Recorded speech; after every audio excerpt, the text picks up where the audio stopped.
You're live. This is Senate Transportation. It is Friday the 3rd. We are going through H944, the T-bill, and we are with Michelle Boomhauer from the agency. Where did we leave off, Michelle? Thank you, Senator Westman. For the record, Michelle Boomhauer, Policy Director, Vermont Agency of Transportation. Before we go back to where we left off, I just wanted to revisit the request by the agency for clarifications in section 10, which is at the bottom of page 11. And this relates to the appeals of section 1111 permits. Yeah. There were questions yesterday regarding the frequency of this occurring and also the process. And what I was able to find out is we have had only one, which is currently pending. The neighbor appealed their neighbor's section 1111 permit. The appeal went initially to the administrative hearings unit within the agency, where the agency had filed a motion to dismiss, arguing that the neighbor did not have standing. And the hearing examiner dismissed it, saying that the neighbor did not have standing under statute and that the administrative hearings did not have jurisdiction. The neighbor then appealed to the Transportation Board. It's currently before the T-Board, where the parties have both filed motions that are pending on whether or not the neighbor has standing. And so we're currently awaiting a decision. We have in the room Jeremy Reed, who also has been involved in this particular case in case there were other questions besides the information I've just provided. You have a question from Senator White. Yes, well, thank you so much for getting some like example and context for that section. Section 10. So if I'm understanding correctly, we're still waiting for a decision on this specific appeal. Yep. And this language is an attempt maybe to like preempt that decision in some regards, or would this change the outcome of that decision in any way? So, and also Jeremy looks like he's been answering as well. Go ahead, Michelle. Sorry. Oh, no, that's fine. Since you've been directly involved in the case, Jeremy, I'll defer to you on a response if that's okay with the chair. Yeah, that's fine. Sure.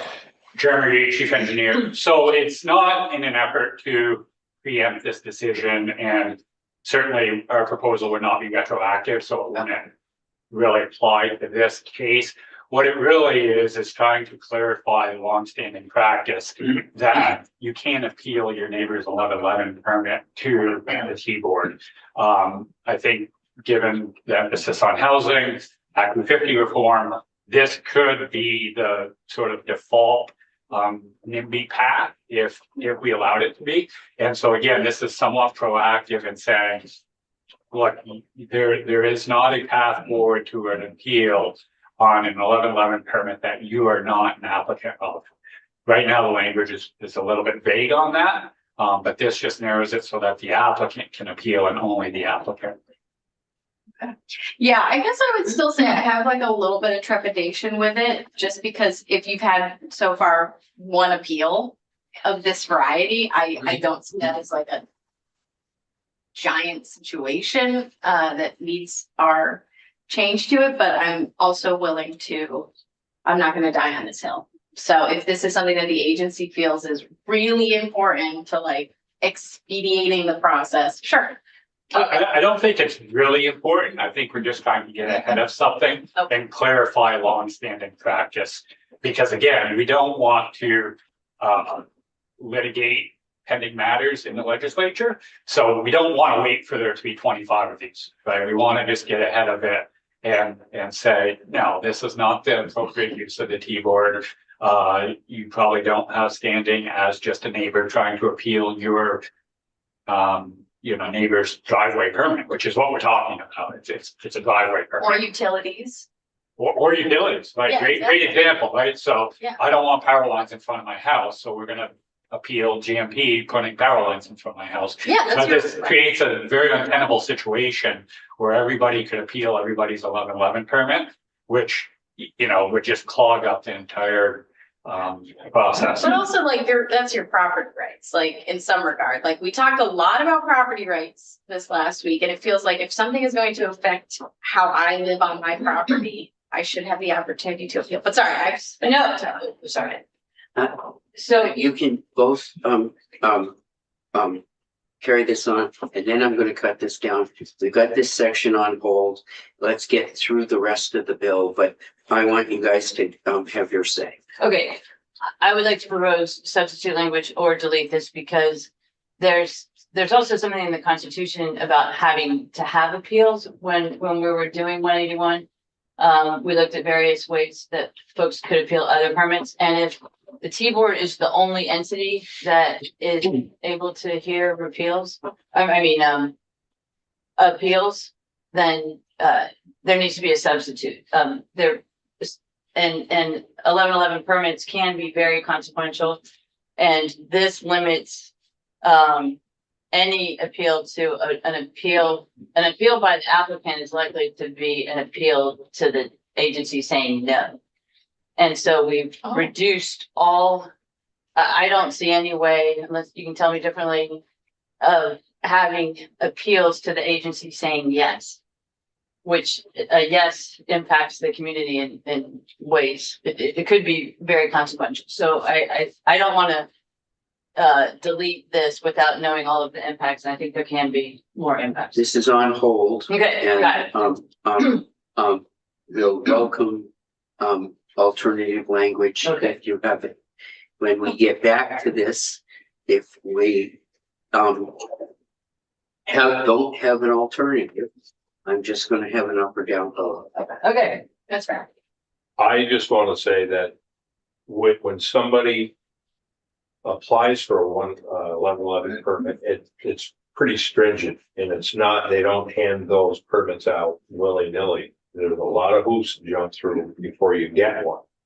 And it's on, just a reminder, it's on your land or in front of your house, and it affects you. Now, to get to that point, you've had to follow a lot of guidelines to even get that permit, so. That's all I have to say. Go ahead. It may be helpful to see the 111 permit or the 1111. Like the criteria. I can pull it up for you. So, Filled out 2 in the last year. okay, because that would be helpful, because I think what we would want to avoid is somebody using this permit to really deal with something that would be an Act 250 criteria or something else. It's like, if this permit is really just about the impacts of the roadway and the highway and the traveling public, what I would be concerned is somebody doesn't like the development and they got an Act 250 permit and they appealed that, and then now they're going to appeal the 111 permit because that's just their only avenue to kind of kill the project. I don't want that to happen. But if there's criteria, I think it would be helpful before we decide just to see the criteria that the agency is evaluating for these permits. Right. Michelle, next section, where did we leave off? Okay, And I have on this that, section 8 and 10 are on hold. yes, that's what I have too. Also, section 7 was on hold, the Public Transit Advisory Council, and I sent you all additional detailed information about section 7. Okay. But we did. I thought we said okay to that section, but we would welcome any amendments, if someone had an amendment. Thank you. So I think that was kind of, we approved it, but if I think Senator Harrison was going to make some calls to see about Yes. that. And if she got any further information, and if she didn't, it was approved. okay. Did you, so just to be clear, I have, we approved section 8, section 9, we're holding section 10. And I have, Is that 11? I have, Or we're not- I have a hold on 8. Oh, you do? Oh, okay. Then I'm gonna just get rid of my little note.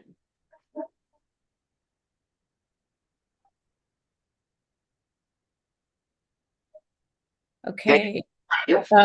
So the next section that we have before us is the section on excuse me, section 13, which is at the top of page 14. And I'm going to invite Jeremy to talk about this section as he's been closely involved with studies that have been undertaken to date that are referenced in this section and some of the purpose behind the additional inclusion of information or requests in this section. Yes, thank you, Michelle. So this is largely a continuation of the work we undertook last year in both payback divisions and efficiencies within municipal aid, where we didn't have specific recommendations. And I think I've spoken before about our effort to work with VAPTA and RPCs to come up with specific actionable recommendations.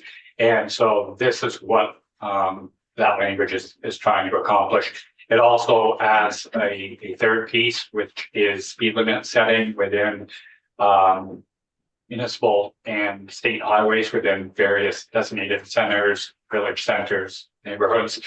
Again, upstairs in the Health Transportation Committee, it's a fairly convoluted process right now as far as who has authority to do what. And so again, this requires us to work with VAPTA to propose legislative language that addresses those three issues.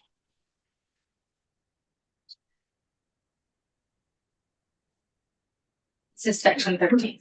Yes. But you also deleted 14 and 15 out of the other.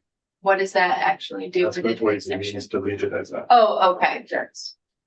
So that's, I think. okay, Yep, that was the Ways and Means Amendment. okay. That was, that related to revenues from the local option tax being directed to, general state aid for town highways. Okay, thank you. And we will have an amendment in here. So we're gonna bring that whole discussion back up in here about what we think about local option taxes and going out through the aid programs that we have in transportation. So we should assume perhaps that section 14 and section 15 will become that again. Yeah, we're gonna come back, so maybe what future we should do is pilot. put this on hold. Well, I'm fine with what Jeremy just shared in section 13. It seems pretty rote. Okay, Yeah. I just wasn't sure if those were deleted. I didn't know if they were associated with them. Yeah, 14 and 15 have no. 14 and 15 are, so are we okay with 13? I want to know a little bit more about it, but I think I can do that offline, so we can just say yes, and then I'll Okay, and if have to have a You really need good to reason, come but it back. sounds good. we'll, okay, then that's okay. Okay. And 14 and 15, that was the pilot fund, and then we're gonna retake up on it. So 16, drive electric.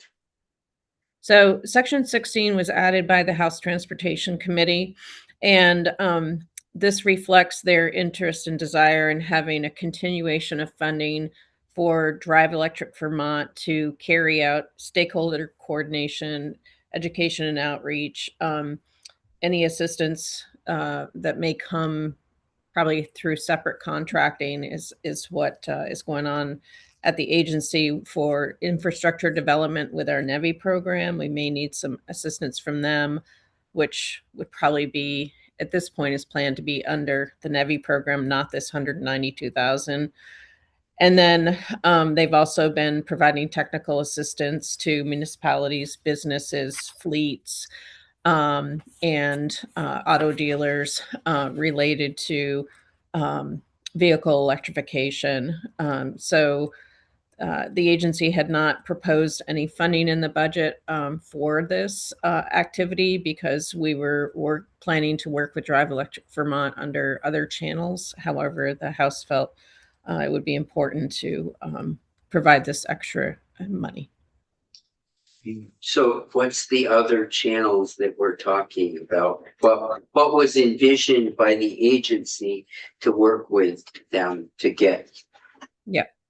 So what the agency envisioned is that the NEVI program, which has uh, a dozen or so additional projects that have to be implemented, has there's reduced staffing to implement that program, and so we were either going to be looking to external consultant to assist with that, or potentially Drive Electric Vermont to assist with that. And so it would be through a special contract under the NEVI program. That contract would not cover their quarterly stakeholder meetings and some of those other functions. We were going to be looking through our planning budget to determine if there were resources that could be allowed to be used for those efforts, so that those efforts would continue. Whoever, good. Go ahead.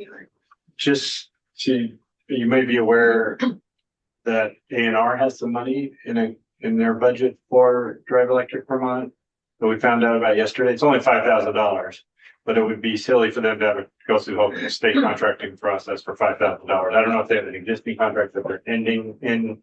But I'll ask, but maybe you can check with them. We could just transfer that money over to AOT and add it to this contract instead of having them have a separate contract. Okay, I'll look into that. Go ahead. So I appreciate your explanation, Michelle, of kind of the different appropriations to Drive Electric Vermont. I guess my bottom line, and I agree with the House, is that I'd like to see Drive Electric funded and called out in this way. I think $192,000 is not enough for them to operate functionally. My understanding is one of the witnesses on the list that I sent you was just Drive Electric. So we're going to invite Dave Roberts to share this himself. But I'd like to see $325,000 allocated to Drive Electric.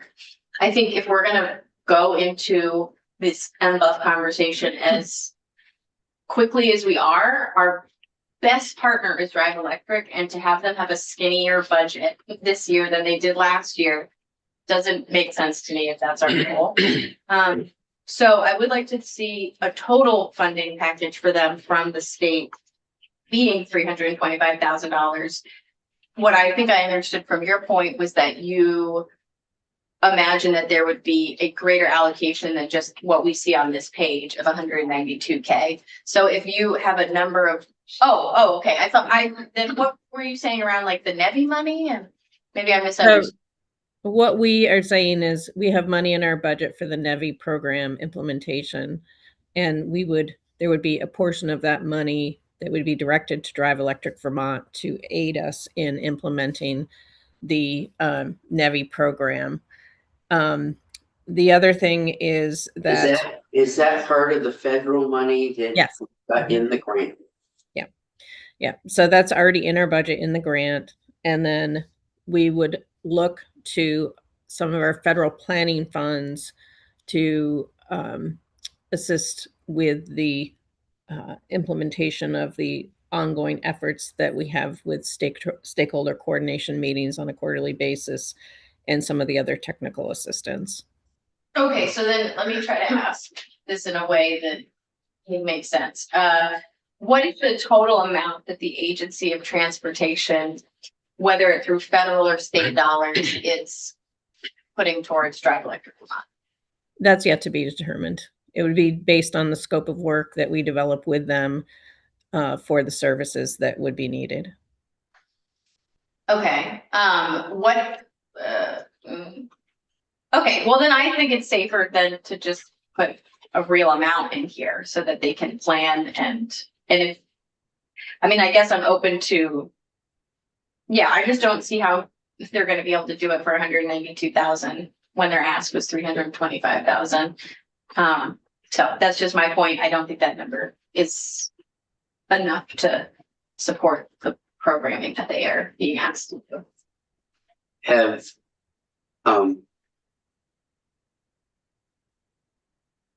preliminarily has the agency looked at the money that's in the federal grant and looked at and thought about what portion of it might go to this? So we're still in that process at this time, so I don't have a specific figure that I can offer you. Okay. Could you go back and have some conversations and come back to us? Yes. That would be helpful before we made a decision on this. If we've got federal grant money, we really got three pots of money that I've heard talked about, but we don't have any. I think we just need more before we make a decision on where we're going with this. And I don't know if it's possible to change this language to say like an amount appropriated up to a certain amount, and then if that's through federal funds or what have you, like, I don't know if that creates an unexpected, an advantage in your like RFP process for these pieces, but I do just feel like we need to support them to a degree.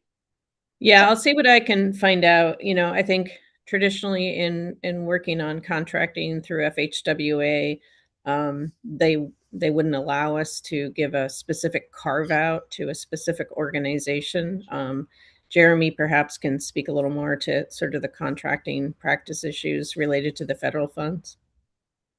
So generally speaking, any sort of design and engineering, potentially project management would have to be a quality-based selection.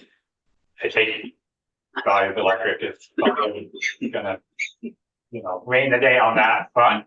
But to sort of establish an amount in advance would be a violation of federal contracting rules.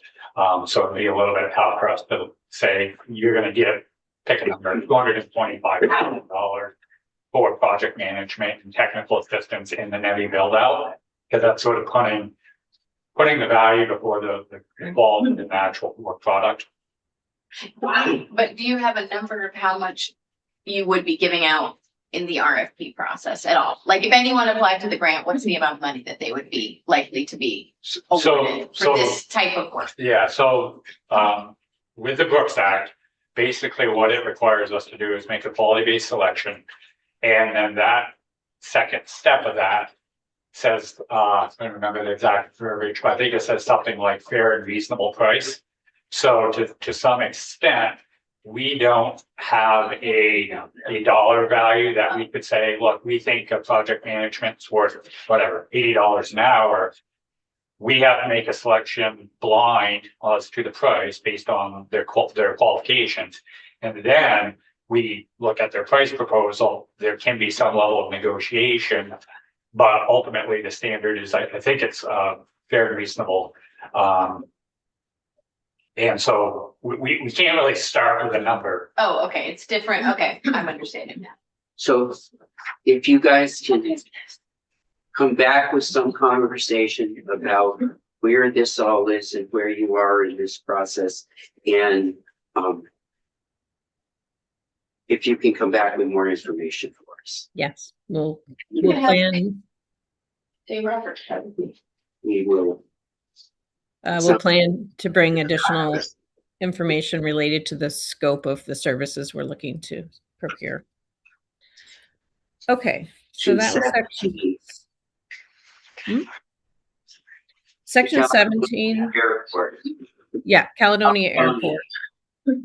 So we have not closed the deal yet on the Caledonia Airport. We've been working back and forth with the Federal Aviation Administration over the past year.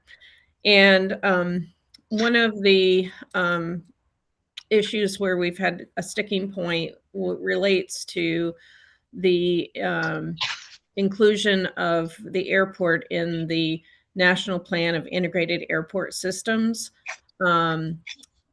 And the FAA's reluctance to allow us to proceed with a sale specific to the airport being included in we'll call it the NIPIUS system.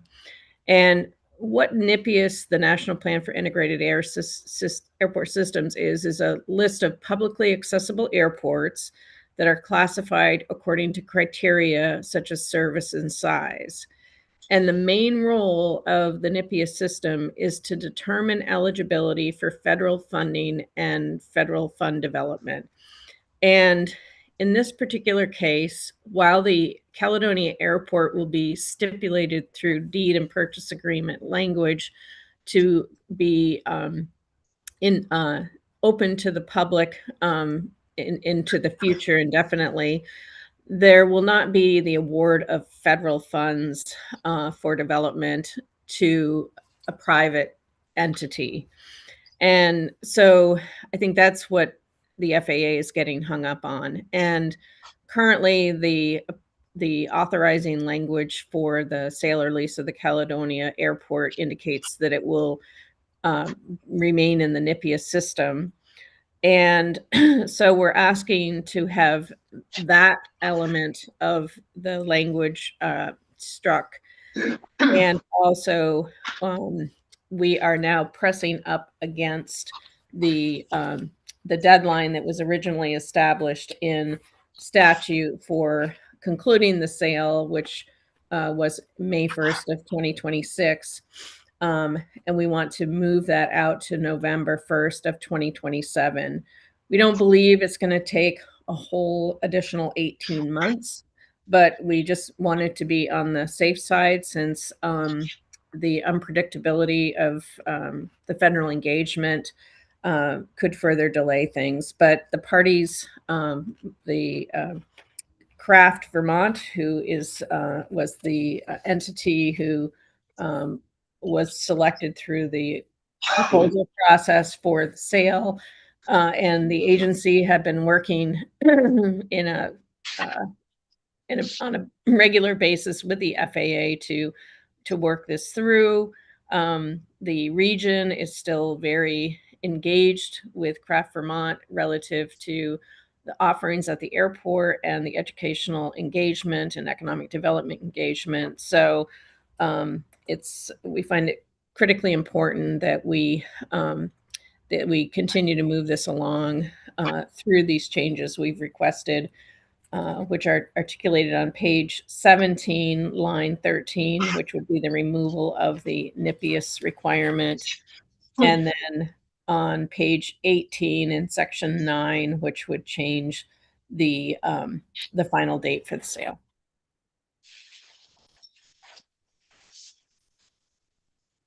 Do we have any problem with this? I'm good with it. Okay, I think we're good with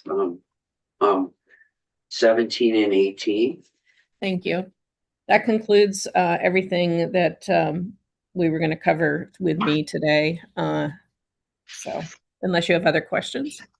I just want to ask quickly on the Caledonia Airport piece, should we have someone come in just to confirm? Is there like a memo or anything from? I think, Because we're notwithstanding, basically, we're allowing it to, we're extending something that we previously have done multiple times with this airport. yes.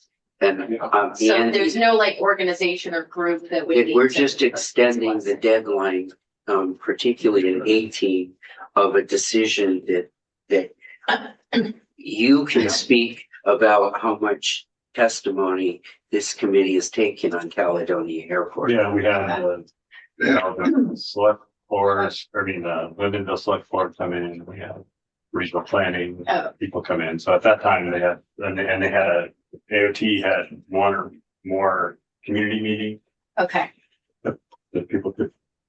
And then I think one of the main responses for those meetings was they wanted to remain as a public airport. okay, That somebody's gonna buy it and close it off and just have private jets. great, that makes me feel comfortable. I was not totally aware of that all those years ago. So can I just confirm what I think? Go ahead. Hi, Michelle. Hi. So what I heard is that the federal government is concerned because the airport would be owned by a private entity, not a government, and that would, No, the federal government is concerned that the requirement to retain the airport in the NIPIUS Yeah. system would potentially imply that they would be eligible to apply for federal grants as a private entity, which they are not. Yeah, And I'm so- sorry, that's what I was getting to. I'm sorry, Yeah. but, yeah, that the federal government wouldn't, that private airports aren't in that system. That's correct. That's what okay. And I think that's fine. And it's still open to the public. That's the most important thing. By the contract with the state. Right, and just that first, I mean, you'll have that in a contract you already do. And my belief is that, up to this point, the transportation committee has given this a lot of. Yeah, And is it still the case, Michelle, that the lease or contract is still private, like still confidential? Or is that a public? No, document? I think that those documents related to the sales agreement may now be public since the entity has been selected, but I'd have to check with our legal team since they haven't been executed yet. Could send us that section that clarifies that will remain open to the public. Okay. It also is stated in the law, which is restated on page 17, line 10, but I'll also get you the agreement language for the sale that states that. yeah, if you're able to give us the whole agreement, that would be great. Okay, I'll find out. Yeah, and this does say, ensure that the airport continue to be a public use airport. And the public continues to have access to the airport for general aviation uses in perpetuity. Mhm. We also heard from the state rep, who I can't remember who that is. Do you know who the state rep is, or Lindenville? Oh, yeah, is it Margie Feltus? Yeah. Yeah, also Senator Ingalls has been closely engaged with this effort. Okay. Okay, So that's what I have for you today. If there's no further questions, I'll plan to sign off live and listen separately if that's the pleasure of the committee. and if we have questions for we will find you. Yes. I'll be right behind the screen. All right. Thank you. We are a little earlier than we had thought. Sure, I just printed, I tried to print it up, and it wouldn't let me print it, but you, Well, it would be good, this is the application, but it doesn't say in here what the agency is looking at to decide whether they get the permit or not. So yeah, we can get you that for sure. I mean, I don't know if it's basically, in statute or just in your own rules, but here are the 6 things we just have to look at before we decide yes or no. I can see if we have specific guidance. Generally, what I'll say is for a residential driveway permit, obviously we have driveway standards, and that includes width, approach grade, all that, but also has site distance along the receiving road, I'll call it. And it doesn't matter as far as what we're talking about in the bill, whether it's residential or not. Right? Correct. It's all, Correct. but yeah, so just what are the criteria that you look at when you look at a 111 permit? Yes. Yep. Yeah, it's 2 different criteria. We do definitely look at residential different than commercial, for obvious reasons.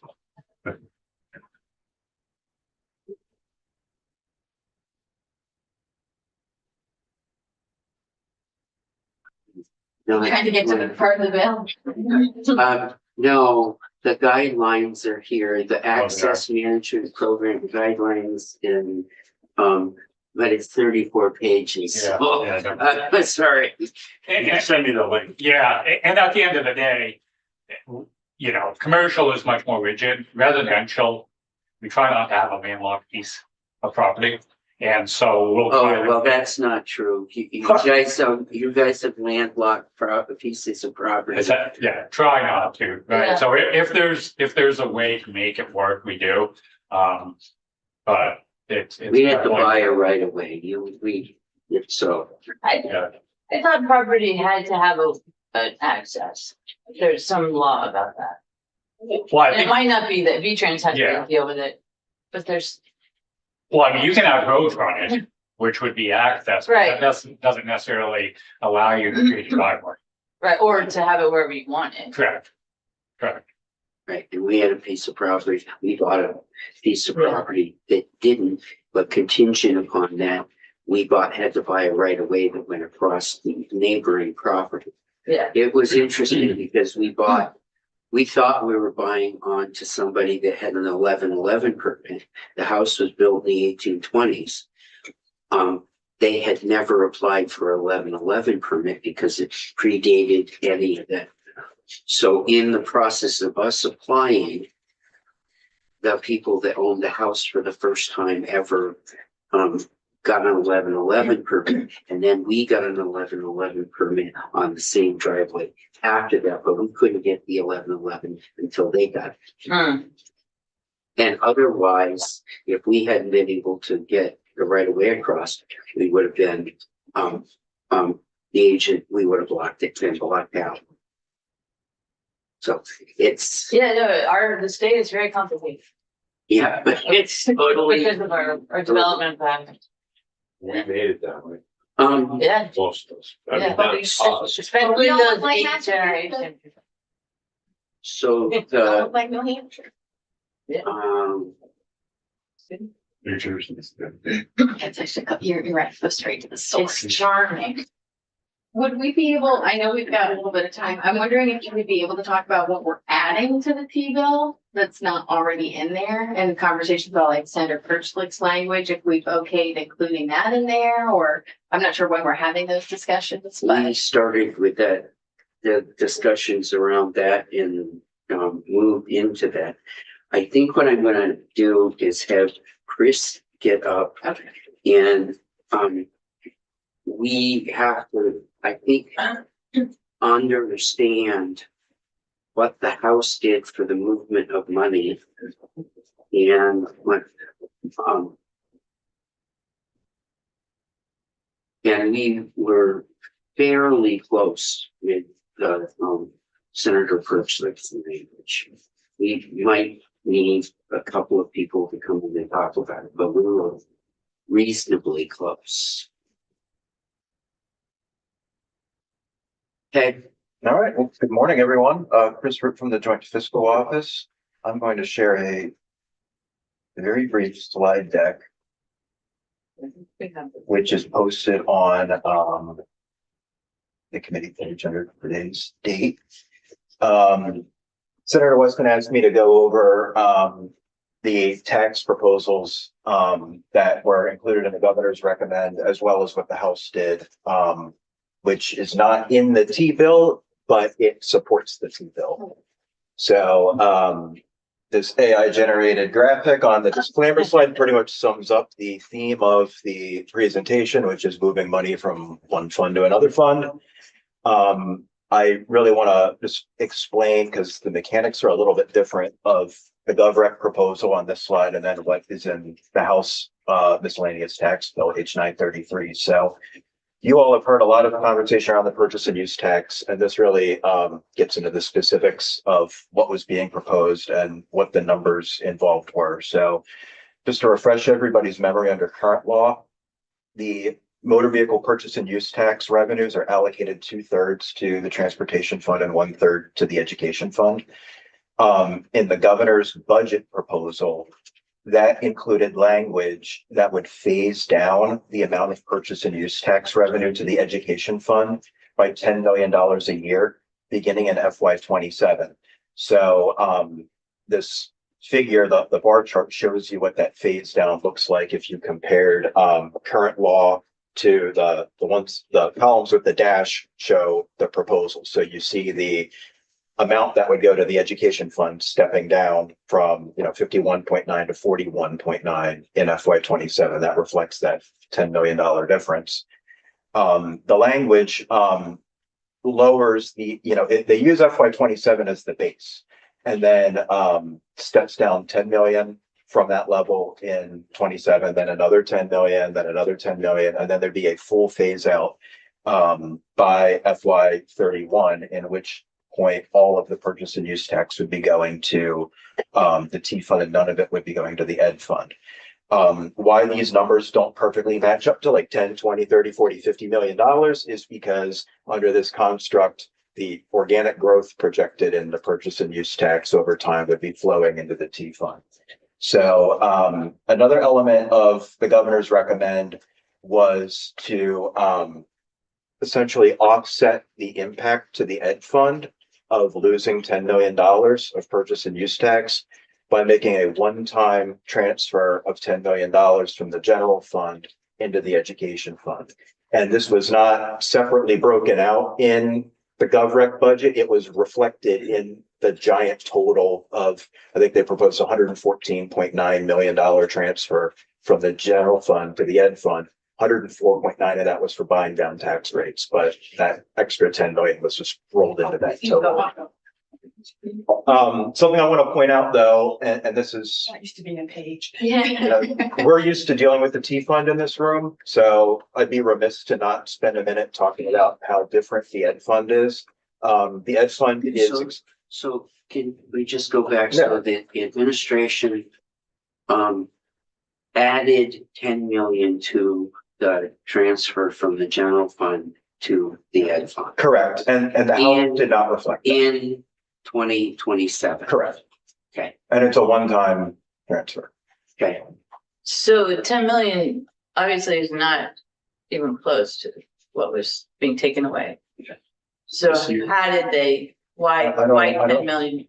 This year it is the It is the amount. future years, it's not. So if you look at the Okay, chart, so it's just this year's. But the different, that I think what you're getting at is the hole that we have seen for steady state in the agency is a $33 million hole. Yeah, okay. They only moved 10 million in. Mhm.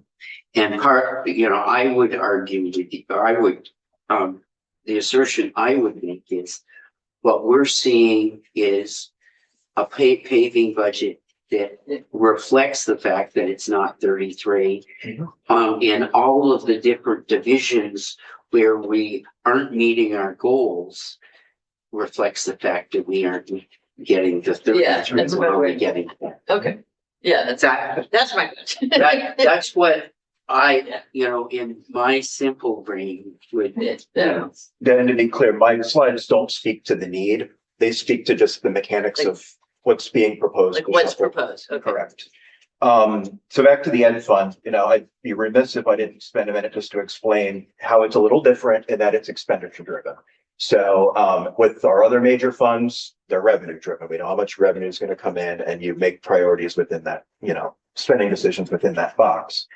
With the ed fund, we have to start with the amount of spending from locally approved school budgets as well as acts of the General Assembly. What are the spending demands on the ed fund? Then how do we raise the revenue to pay for those spending demands? So there are non-property tax revenues that go into the ed fund. That is the 1/3 of the purchase and use, 25% of the meals and rooms tax, lottery proceeds, and all of the sales tax. That money that goes in offsets what needs to be raised by property taxes. So that delta between what's coming in from all the other revenue sources and the amount of expenditures going out of the fund has to be made up for through property taxes when all else is equal. So in the absence of expenditure reductions or some other sort of offsetting revenue that comes in that isn't from property taxes, there's a hole that needs to be filled in the ed fund. And that hole by default under this construct, unless other decisions are made, would be falling on property taxes to fill. So that little chart at the bottom there shows the net impact of all of these changes to the major funds. So you see that in FY 27, since the governor had proposed making that $10 million transfer from the general fund into the ed fund, that there's no net impact on the ed fund in FY 27. But moving forward, there is a hole in the ed fund because there isn't offsetting revenue coming into the ed fund to pay for the fact that the transportation fund is coming out ahead. That's all clear? Yes. Right. Yeah, I just wanted, so this is just. This is limited to these types, because I'm sure when you're talking about the ed fund in future years, you project those other revenues that you talked about, but this slide is just about This is just the net impact of these mechanics. Yeah, Because everything else of is that irrelevant. proposal, Right. of the purchase and use. Right, because everything else involved is irrelevant to this. It's happening behind the scenes, but this is really just. one Right, so little that's the impact that this is Right. having on the ed. That's Got right. it, okay. Because all else to be assumed to be healthy. Because there's no other policy changes. proposed. Right, but they do change over. Well, and these numbers also are from the January consensus revenue forecast. I will just, my standard disclaimer with the revenue forecast is, we build our budgets really around the 2 years coming up. The forecast does have a 5-year projection in it, but it reminds me of, in hurricane season, you see those maps on, the weather Yeah. forecast where that cone of uncertainty gets a little wider the further out you go. So the further into the future you go, the risk of variation from the forecast grows, but this is what we work off of to show where things are going. So that's the governor's proposal. Are there any questions? Well, actually, just one other question. I mean, this is so complicated, just in the big picture, but what proportion of the ed fund is the purchase and use revenue that they're getting now?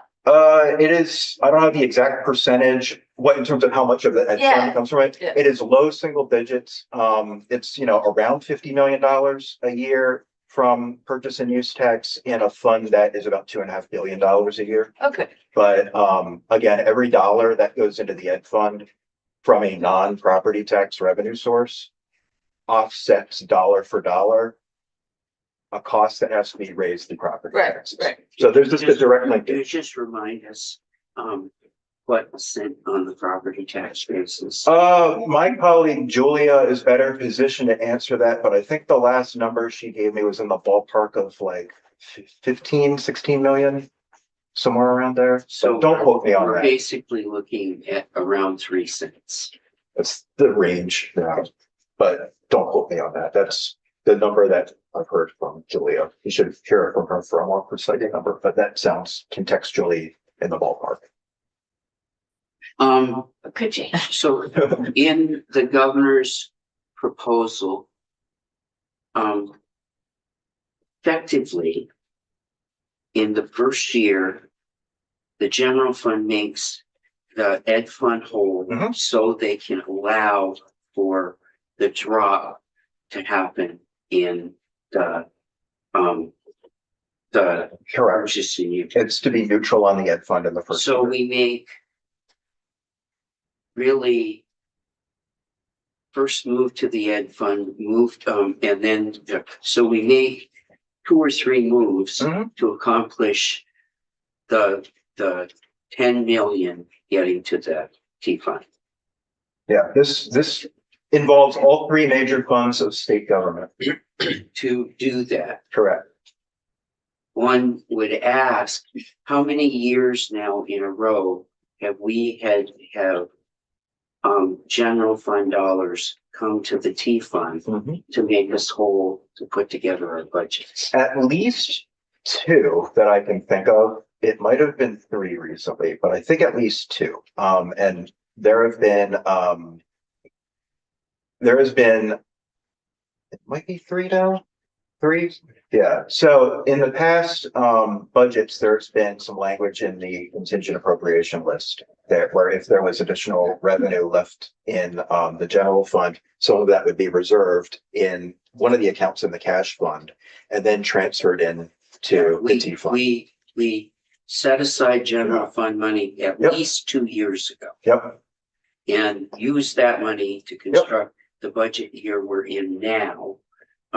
And when that was 19 million? No, Logan might be able to pull up the exact number, but it was in the, it was in the tens of millions. and And then last year, the governor transferred like another 10. it might have been 12 and a half. It might have been 12, It might have been 12 and a half. but we've transferred money.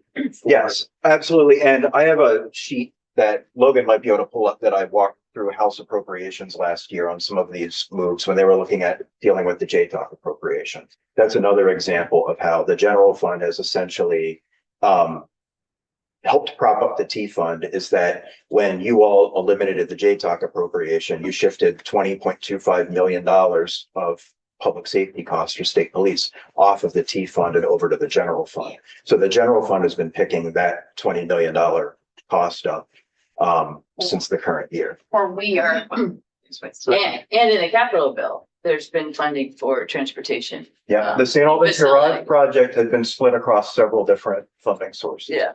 And I think there was another one too. So that should be included.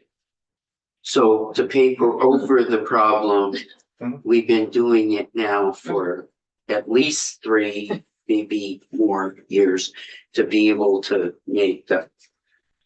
But I would just, in my own thinking about this, and this is in your position as chair of, why do we go through all of these steps? Why wouldn't we just continue to transfer money from the general fund over here in the first year? And if you were going to start a down step in purchase and use, do it the year after or sometime further.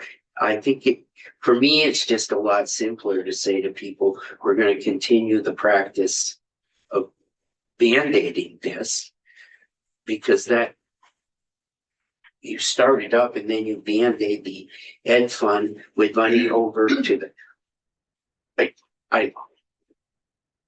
I just throw that out there because I think we're going to need to talk about that. Because there's no way you can talk about any of this without talking about all 3 funds eventually.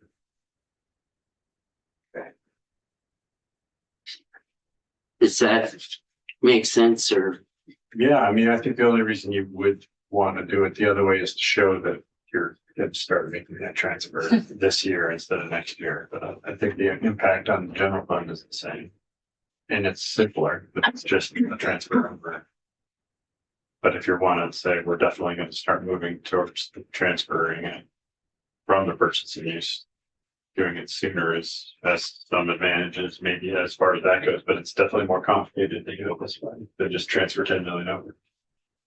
Well, and you know, I mean this to be a conversation in here, because if we're going to take a position on this, my worry is that well, let's get into what the House did. Sure. And that, because that it becomes even more complicated. Can I just say something? Yep. So to me, a reason to not do it is that we have funds for a purpose. You know, general fund has a purpose and transportation fund has a purpose. But if we are going to regularly transfer funds, I would much rather us do it intentionally and have some sort of policy, because just for me, it was very frustrating having transportation stuff in the capital bill, because it's just not what you're supposed to do, right? But we know that there's a huge need in the transportation area, and general fund is general fund. It is all of the it's just everyone in the state pays for it. So if you were going to take it from somewhere, you're going to take it from. I'm going to give you. But I just think having a good policy statement is essential if we do this. I'm just going to say to you, the general fund ends up when people are in trouble. That's where we give fuel aid, that's where we buy food, that's where we do public assistance. The general fund takes care of poor people when they're in trouble. Yeah. And so as we think about that, and if we're going to use the general fund to prop everybody else up, I don't want to get us in a position where we don't have flexibility going in. If we hit a recession, the general fund is the punching bag that is the place to really take care of the poor. So that would be in the policy. So can you go ahead now? Sure. And I would just add to your comment, Senator, that the general fund's also the backstop for a lot of the other funds of state government. Oh, yes. So, you know, when special fund revenues don't keep up with demands on the special funds, the general fund has to step in to deal with the deficits. So the House went with a different path that is in H 933. That's the miscellaneous tax bill. Instead of stepping down the purchase and use tax by $10 million a year every year for 5 years, what the House did was they shifted the percentages of purchase and use and meals and rooms tax across the 3 different funds. And rather than enacting a sort of 5-year schedule into the bill, what the House put in was step 1 of that. And I want to be really, really clear about how I talk about this, because I have seen this described inaccurately in other places, not in this room, but I have seen people elsewhere say this is just like a one-time thing, and this is not a one-time thing. This would recur in future years until the legislature makes a decision to change it again. Okay. But it is step 1 of the 5-step ladder. It is not all 5 steps. It's just keeping us on step 1. It is the decision was made to climb up the first step. Right. And then stay Yeah. The legislature that could then make future decisions to climb up another step should you so choose. But what this construct did was, you know, they decreased the amount of purchase and use that goes to the ed fund and increased it going to the T fund. So instead of the current 2 to 1, the 2/3, 1/3 split, it would go to 73% to the T fund, 27% to the ed fund. That shift works out to a net impact of $9.9 million, which is as close as you can get to $10 million without getting really wacky with these percentages. So if you were going to characterize the governor's proposal at 10 million a year versus the proposal that came out of the House and the Ways and Means, what's the pluses and minuses of either? Sure. So I would say, and you know, these aren't necessarily my personal pluses and minuses. I would just say these would be what people would say are advantages or disadvantages. You know, I think both systems get you to $10 million in FY27 for the T fund. Both scenarios also cost the general fund roughly $10 million. You know, the ed fund sort of is in the middle in FY27 as the middleman for this transfer. I would say the biggest difference is in the out years. The governor's construct lays out a schedule of, you know, 5-year shifts that provide some clear guidance on what to build future budgets around. But it does create that hole in the ed fund. I mean, that's the elephant in the room, is that it creates a hole in the ed fund. And in years after FY27, the House's construct still gets you the 10 million. It makes that 10 million sort of a known permanent addition above the base into the T fund. It also commits the general fund to losing that equivalent amount of money.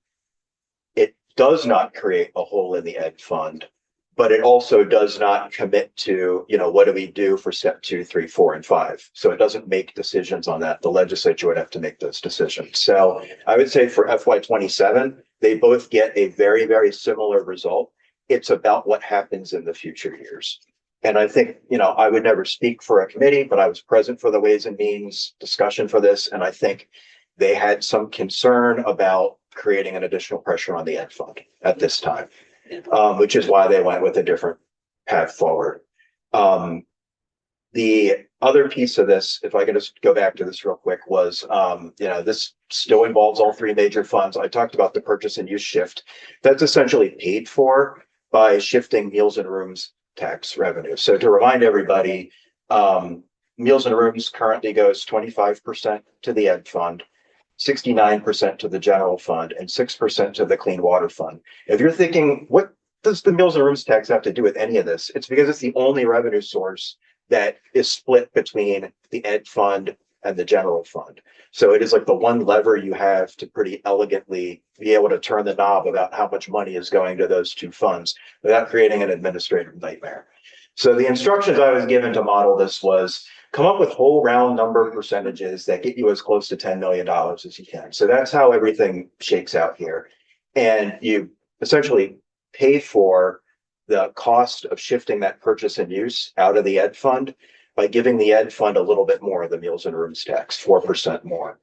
That avoids creating that hole in the future years in the Ed Fund. The General Fund would lose that Meals and Rooms revenue on an ongoing basis in the years beyond FY27 though.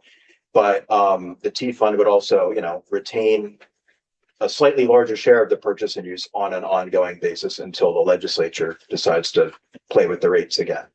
And this chart at the bottom here, if you compare that to what was on the prior slide, where you saw in future years, the Ed Fund net impact growing to pretty sizable numbers by FY31, these numbers are essentially cost neutral. The Ed Fund makes out like $900,000 a head, which is a rounding error in the scope of the Ed Fund. But you can see that by shifting these percentages, the T Fund consistently stays in the neighborhood of about $10 million a head. It grows a little bit with organic projected growth in purchase and use tax revenues. The Ed Fund and the General Fund, the impacts of shifting that Meals and Rooms persist, and they grow with the organic growth in that revenue base. They're both economically sensitive. They're sensitive in different ways. But they're both projected to be growing in the revenue forecast year over year by, a little over 3%. Meals and Rooms is projected to grow a little bit stronger than purchase and use, but it's within decimal points. So that is my presentation. I don't know if you have any other questions on. So this brings up a whole bunch of questions, and the basic structure. So basically at risk in this, the risk is all comes back to the general fund. Yeah, It's the general fund that is making everyone whole. correct. And for transportation, it's a $10 million fix on a $33 million hole with nothing going forward in the future. Yeah, and I think you hit on it, Senator. The essential trade-off here, I think, between the two constructs is who pays. And under the House's construct, the general fund bears the cost. Under the governor's proposal, that cost by default, unless something else changes, gets borne by property taxpayers through the Ed Fund After this year. after this year. I was just gonna say, the general fund for the last 3 years, like you mentioned, has been bearing that cost already. Yep. And by all the way things are going, might continue to do so in the out years. I'm not sure. Interesting though. Well, go ahead. Well, I'll just say, first of all, thank you, Chris. This is the first time I think I've had the whole thing kind of explained to me in one go, and I've been like following the storyline for a bit. So thank you for that. Sure. With all of this, I still am supportive of a different revenue source. We are debating moving over here or over here or over here.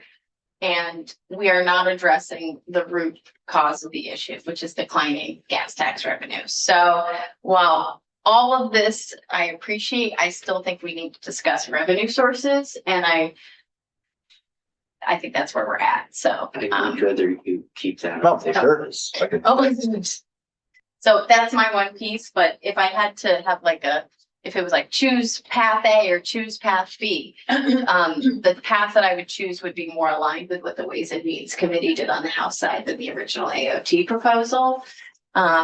Because I do want us to have more of an ability to step down from step one. since we're just standing on it, in the future. And if we're not gonna discuss revenue sources this year, we need to discuss revenue sources next year. Like, it's just, this is not going away.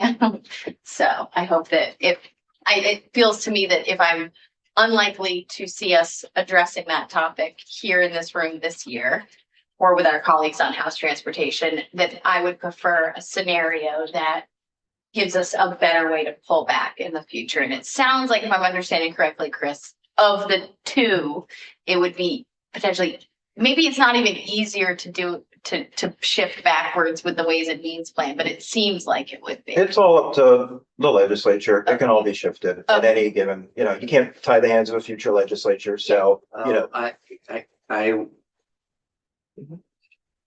this is in risky and putting this out.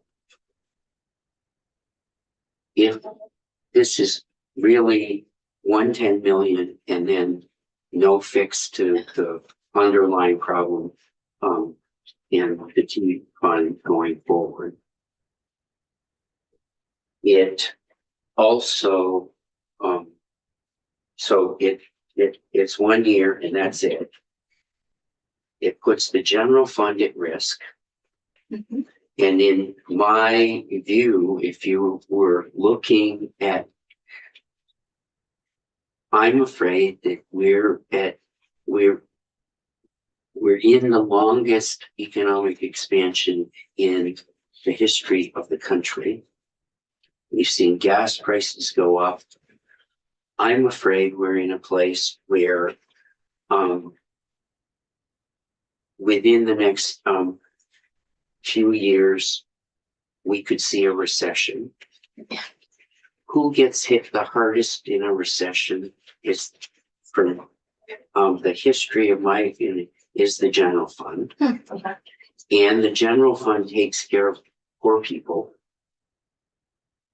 And if we make a permanent shift to move a revenue source away from the general fund and put it in statute like this, it will never change back.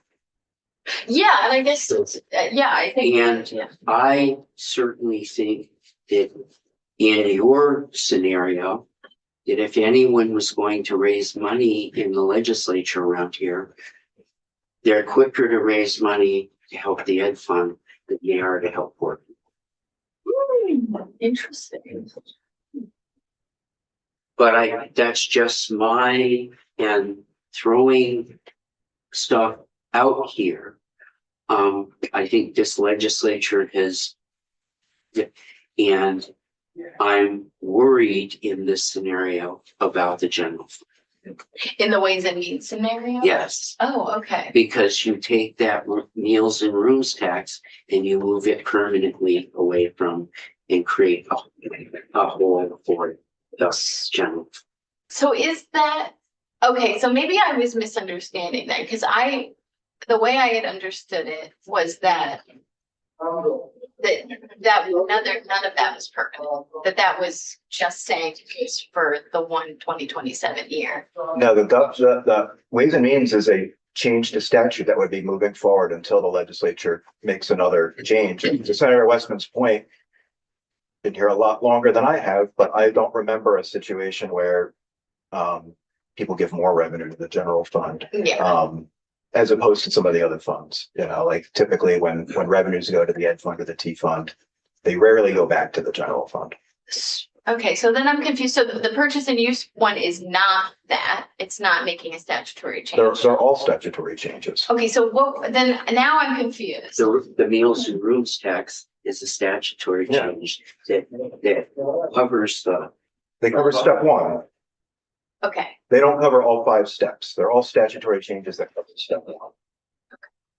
And that would recur in future years until the legislature decides to do something different. okay, then I guess. and what you do is you take 10 million, under the construct of the meals and rooms tax now, you take 10 million away from the general fund and on a permanent basis going forward.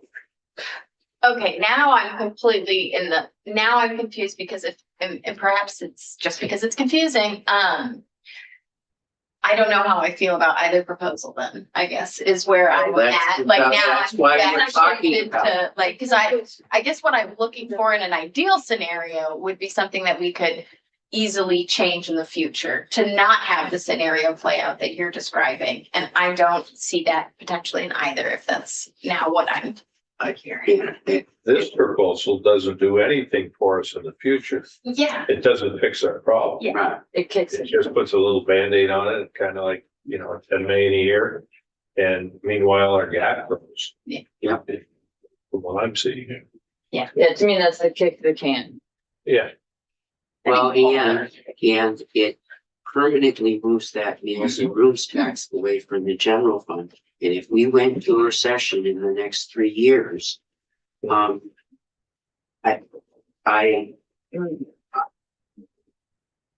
my view around here is, we're a lot less likely to raise money for poor people than we are to, make adjustments to protect the property tax. That's just my,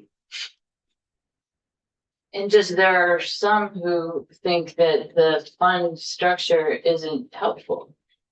Also, where you could just have all of the funding in one pot so that you could address issues as they come along. But I'm not suggesting that would be a huge conversation, but the fund structure is part of the problem.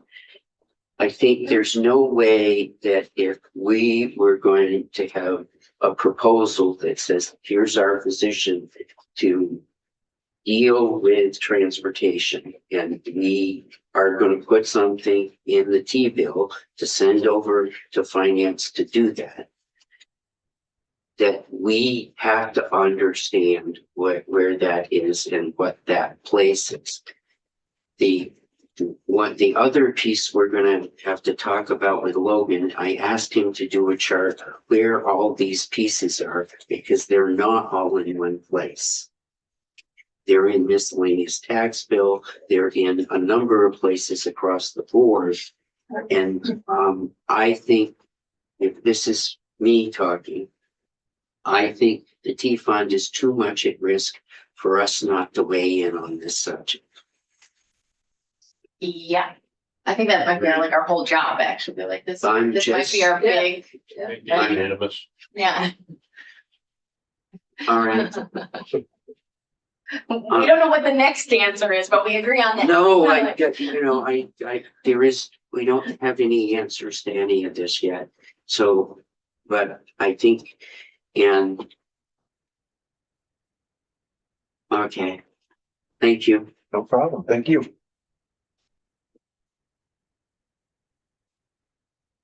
How are we ahead of steps?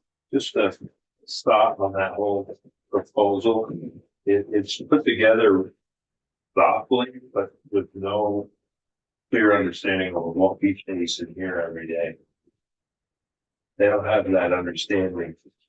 That's why I'm hopeful that this committee will feel comfortable weighing in on what that percent is over for finance to consider.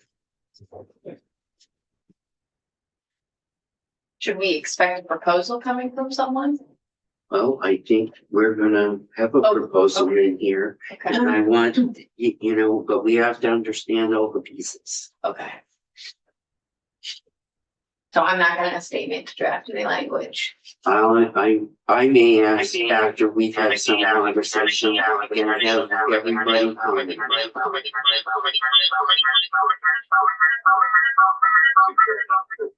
I like that. It's appropriate for some reason.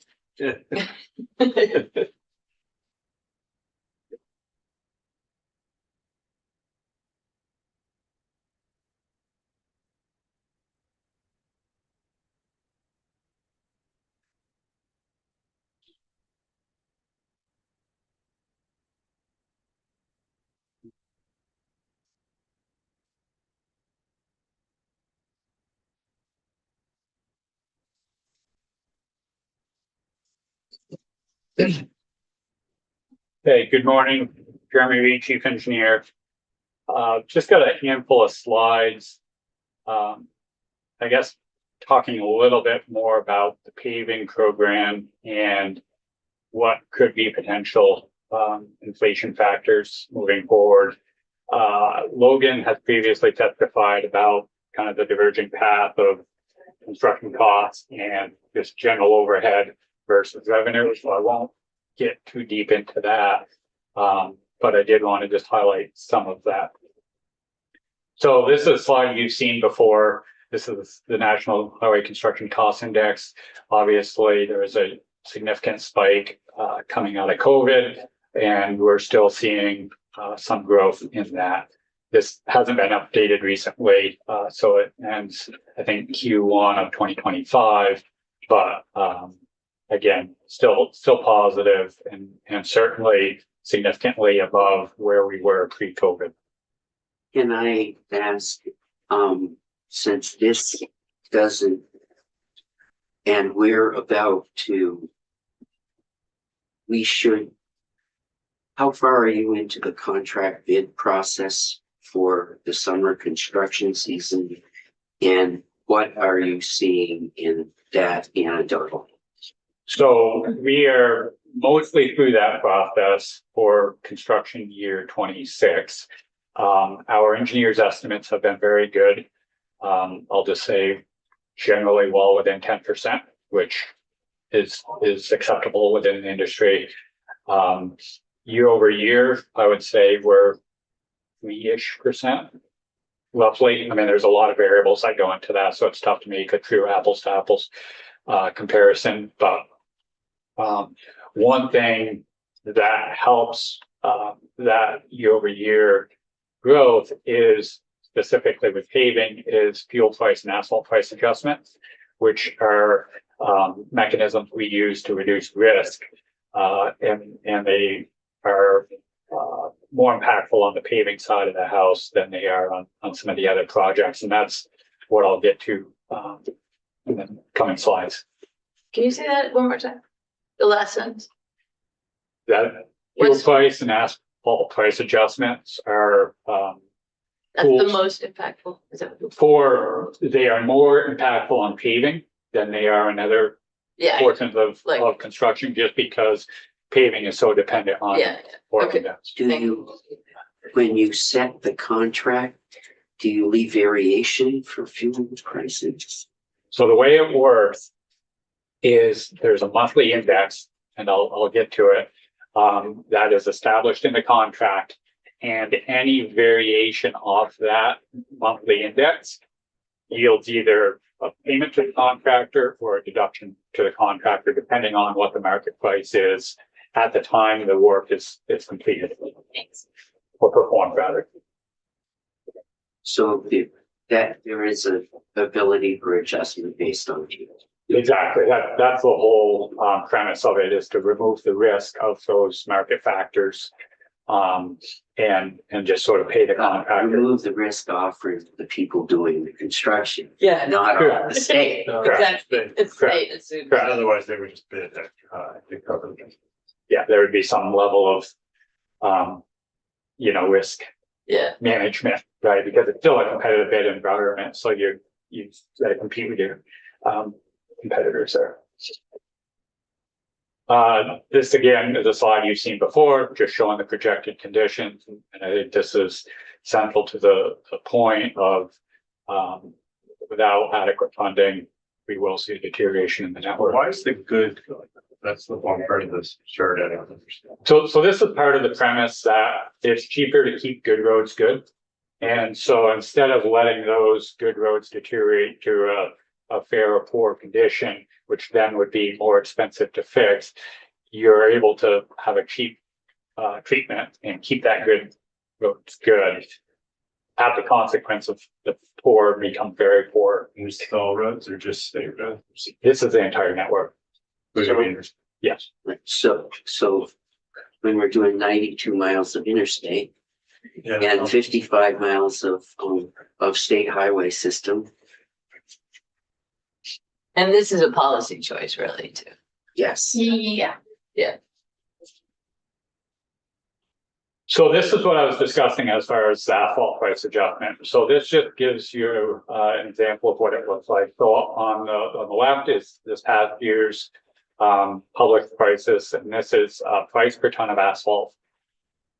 And this comes out every month, the beginning of the month. I just looked and they actually just added April 26th. And you can see basically in 2025, we were somewhere between 590 to 640, 650 dollars per ton of asphalt. On the right hand side, I went back to 2022, and many of you may remember I had constituents reach out that the price of gas and diesel was significantly impacting their ability to perform work in a competitive nature. And what we see is that the price went from 580 spiked to 830, and then back down. Now, for construction, the price in December is much less meaningful than the price in August. Right. So really what we see is in the bulk of the construction season from May to September, we saw a significant increase in the price of asphalt. And is that index for the Northeast or something? Is it regional? I believe it is, and I forget off the top of my head exactly what it is, but it's a standard published index that we just cite. We don't do the math. No, I understand. It But just, yeah, they come in different. Yeah. Some of them are yeah, I'm sure this is relative national. to a regional. So what does this mean to the paving program as a whole? And in round numbers, this is what it means. So when asphalt, the three bullets on the left, is $638 a ton. So what we took is the $100 million paving program that was originally proposed for this year. This isn't including the 10 million purchase in use.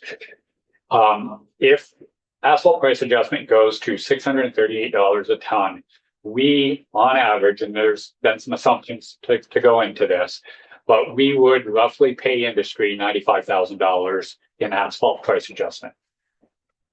If the price goes to $700 a ton, we would pay industry roughly $1 million in asphalt price adjustment.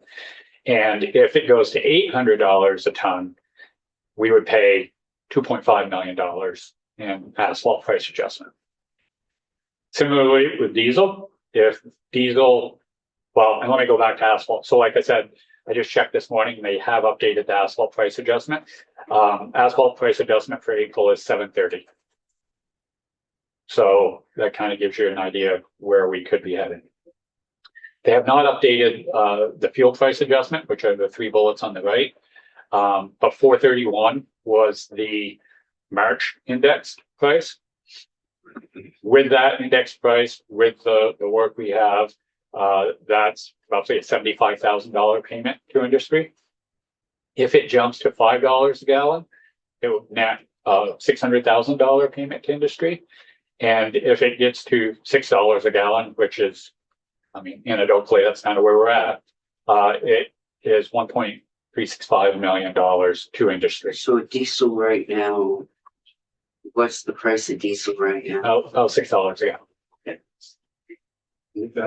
I think I'd go past this morning, $5.99. Yeah. Was that Senator Manuel's? Yeah, I know. Yeah. So I guess the underlying sort of point I'm trying to make here is if we look at a $100 million paving project, $100 million paving program, we're looking at basically a 4% inflation just based on diesel and asphalt price adjustments this year. Can you give us, if you were to go back to that previous chart and perhaps you said it and I didn't hear you, like what would your guesstimate be for right now? If you could say, What's the price per ton? yeah, So the April price per ton is $730 for asphalt price adjustment. Okay. That's for April. but that's not on this chart. I'm like, No, I just took last year so you could see kind of how seasonally it changes. and so that, as you described, is much closer to what we saw in like 2022. Yes, we are certainly approaching what we saw in 2022 from a market conditions perspective. If we just looked at April, it was 655 in 2022, and we're at 731 today. And it also goes up, like when you look at just the yearly, what seasonal price, well, when are we doing work? Right. Oh. Yeah. So it'd be different here. We're not doing it in January when it's 580, you know, like. Right. So if, again, not gonna pretend to be a global market analysis here, but again, we're already significantly higher than we were in 2022. And then the next slide is your projections based on the contracts you have. Yeah, so this is, there's some assumptions that went into it, but based on the roughly $100 million in contracts we already have. Again, the March asphalt price adjustment was 638, which was basically where a lot of the contracts were bid. They were bid somewhere right around 590 to 640. And that only yields a $95,000 price adjustment. We're at 731 today, so $700 million or $700 per ton would yield $1 million. And certainly it feels like we might be going to $800 a ton, which is 2.5 million. Where would that money come from? Less Comes out of the projects. paving program. Budget adjustment. Well, less, But Well, we're not it's planning only if for you it. have contracts with your paving budget, you have to take it from somewhere. Yeah, I mean, I Capital project. we'd have to look at where we end the year, right? Because there are other quantity changes and everything. There are a number of levers we could pull. District leveling could be one. If we had underruns on quantity, we could hold up projects a little bit and address it in FY28 budget. Right, so the state fiscal year obviously ends in July 1. It's the middle of construction season, so by pushing a project a couple months one way or the other, we can make pretty what significant did we changes. do during those 5 years during COVID, like in 2022? So I wasn't chief engineer at the time, but I think they just found money through whatever carry forward and reversions that Well, existed. they did the Route 15 project, which is a fairly 50. Yep. And I would say that we got put up, we were out of the 10 top projects, we were 8th or 9th, and we got put off 2 years.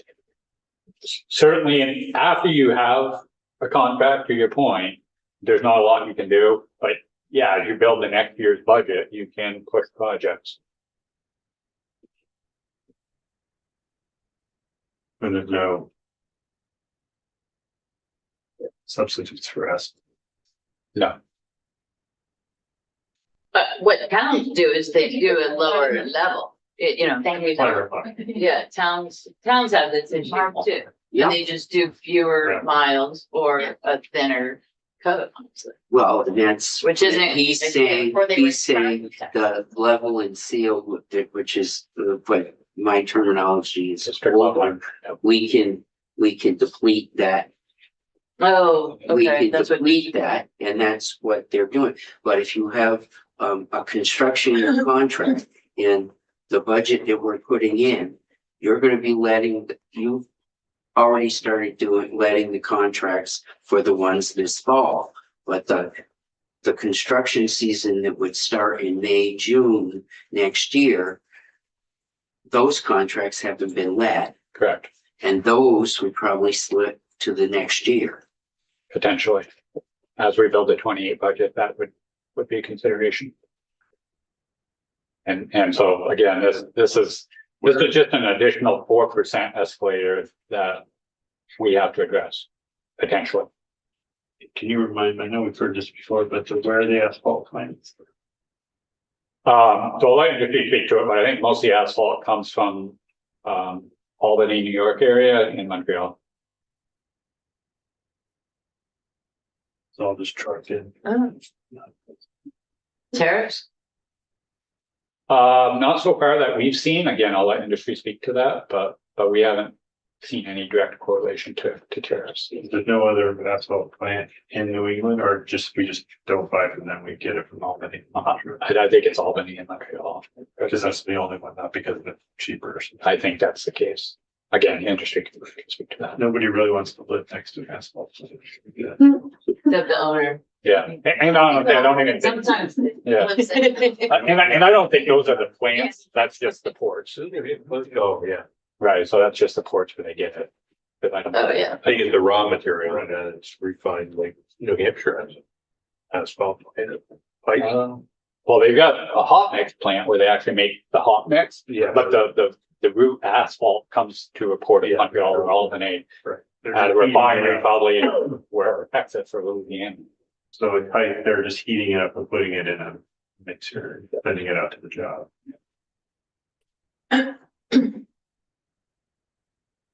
Okay, Which probably makes you. Well, they actually make it. Put it together with the aggregate. All right. Yeah, You there. I thought where we are in seeing the escalating prices and fuel prices, that we should think about this. Yeah, thank you're you. making some very compelling points. Yeah. But I agree. Well, the increases in fuel prices here are really just. Yeah. But, and I think it gets into, if people say, well, you should cut some areas of the budget in transportation. I think we're finding it harder.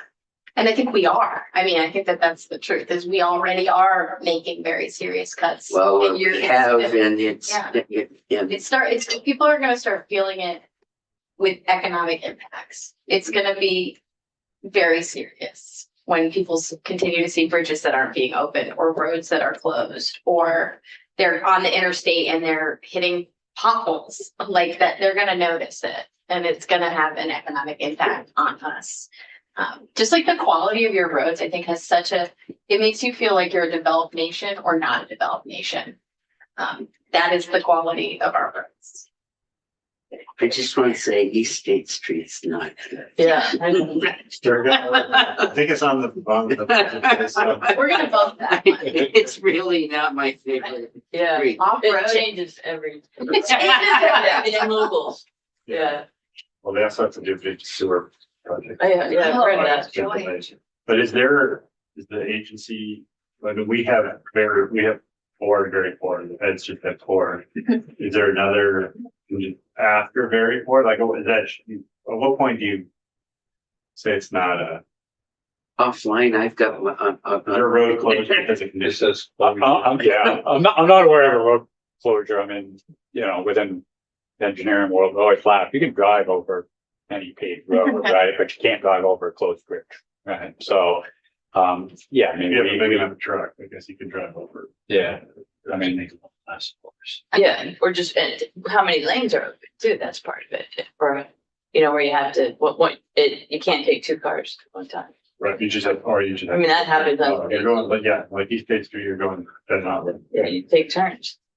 Right. Okay. So Very, we've got very. one more after this, but you want to take 5 That would be minutes? very nice. Yes. Okay, thank you. And 10:30 will be